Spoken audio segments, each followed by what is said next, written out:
De la Chapelle à Broadway, il n'y a qu'un pas que notre commune a franchi la semaine dernière grâce au collectif Kabuki. Cette jeune troupe a passé une semaine en résidence à l'espace Nelson Mandela pour mettre en place la première de son spectacle intitulé Comédie.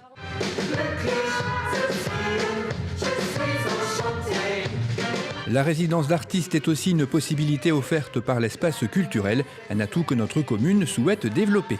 Qu'est-ce qu'une résidence d'artiste ? Une résidence d'artiste permet à une troupe de venir roder son spectacle, de le finaliser dans un cadre adapté à la réception du public avec une scène.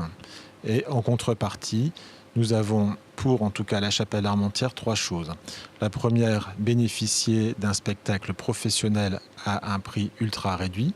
La deuxième est de permettre à une structure de la ville de bénéficier d'un spectacle adapté. Ici, la troupe Kabuki est intervenue à la maison d'accueil spécialisée. Et enfin, la troisième, permettre à des artistes de communiquer entre eux et de valoriser notre salle et espérer que ceux-ci veuillent également faire résidence d'artistes et nous offrir d'autres spectacles. Le concept du collectif Kabuki est de rendre accessible au plus grand nombre des spectacles vivants de qualité, avec le souci permanent d'optimiser les coûts. Alors Kabuki, c'est un collectif d'artistes. L'objectif de Kabuki, c'est de construire des spectacles de qualité, accessibles à tous. Alors accessibles à tous, ça se traduit par 2 choses. Accessibles d'abord économiquement, ce sont des spectacles de très grande qualité mais qui vont être accessibles en dehors des métropoles, dans des salles de taille moyenne. Et puis accessibles à tous également parce que avec Kabuki, on donne préalablement les clés d'écoute au spectacle. Dans le spectacle qu'on joue ici à la Chapelle d'Armentières, comme Eddie, les grandes comédies musicales américaines. Les clés d'écoute sont données par des actions pédagogiques préalables au spectacle. Et puis pendant le spectacle, une voix off va recontextualiser la comédie musicale qu'on est en train d'entendre. Le principe sur ce spectacle, c'était de dire finalement tout le monde connaît les comédies musicales américaines. On a toujours l'impression que ces comédies sont guillerettes, sont joyeuses, sont des bandes de jeunes hommes, de jeunes garçons avec des belles voitures. C'est toujours très chouette. Et finalement non, les comédies musicales américaines parfois sont assez noires, sont assez dures. Si on pense à Cabaret, ça se situe dans les années 30, dans l'Allemagne qui est occupée. Et c'est quelque chose qui est très très rude. Donc chaque thème est expliqué durant le spectacle afin que le spectateur puisse comprendre ce qu'il est en train d'entendre. Dans le cadre de cette résidence, par exemple, pour vous parler un petit peu d'économie collaborative, on a travaillé avec des loueurs de matériel locaux, on a travaillé avec une coiffeuse et une maquilleuse d'Armentières et puis un traiteur également de la région. L'idée, c'est de ne pas venir avec 100% des ressources matérielles et humaines, mais juste de venir avec le minimum qui est celui du spectacle et après de travailler avec l'économie locale. À l'affiche de ce spectacle, on retrouve 6 artistes de grand talent, un batteur, Enzo Gabert, et 5 chanteurs, danseurs et comédiens, tous passionnés par les comédies musicales. Moi, j'ai commencé ma vie en chantant, mais j'avais pas forcément des choses à dire.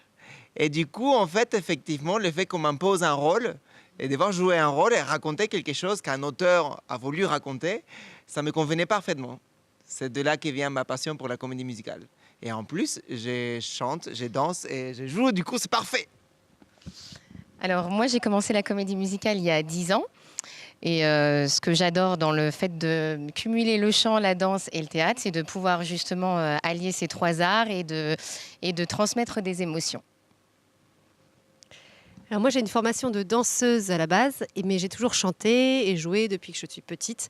Donc c'est assez naturellement que je suis venue à faire de la comédie musicale. Effectivement, de pouvoir tout faire à la fois sur scène, c'est top. Voilà. Moi, comme mes collègues, j'aime allier le chant, la danse et le jeu pour être pluridisciplinaire et être le plus polyvalent possible. Et ça qui est bien avec la comédie musicale, c'est qu'on peut faire passer plein d'émotions aussi. Voilà.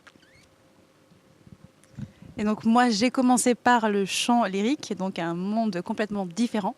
Et j'avais envie de chanter d'une autre manière. Et du coup, j'ai commencé la comédie musicale il y a seulement 1 an. Mais j'ai toujours chanté dans un autre style. Donc voilà, mettre en pratique ça à plusieurs, c'est formidable.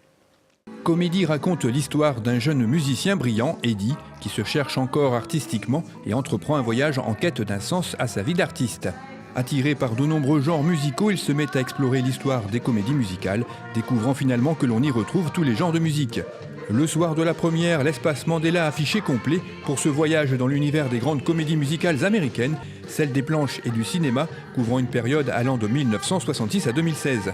Un spectacle d'1h30 sonorisé par François Gabert et dont les lumières ont été créées par Fred Titka de la Société Tambo.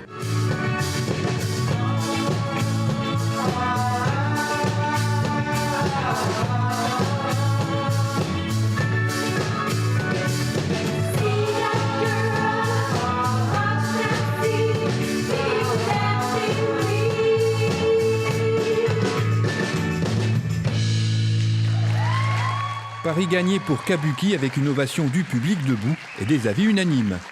C'était vraiment un spectacle formidable, les voix sont magnifiques, on avait vraiment passé un très très bon moment.